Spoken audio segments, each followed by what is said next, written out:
Di na iibig, di na tititig, di na muling maghahanap pa ng iba. Yan ang sabi ko sa sarili ko, pero mali pala. Biglang tumigil at napatitig na lang ako sa iyong magandang mukha.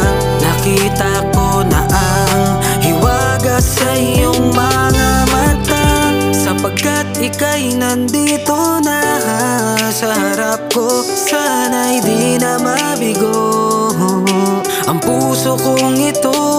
Salamat kay Ama dahil binigyan niya ako ng pagkakataon upang ako'y magmahal muli. Ako yung tao na dating naging takot na umibig dahil laging nasasaktan. Kaya ako'y nagpasya na maging manhid para hindi na maulit pa. Pero hindi pala ganun ang mangyayari.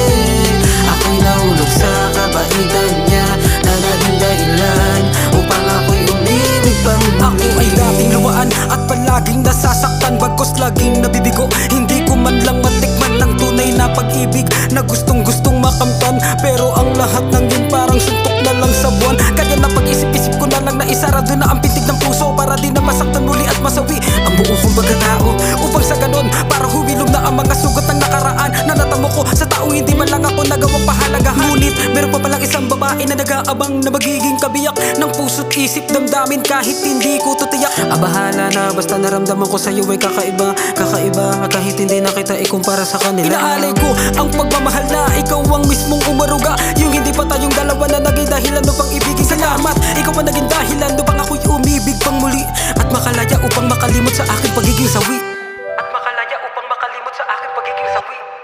Ako yung tao na dating naging takot ang umibig dahil laging nasasaktan. Kaya ako'y nagpasya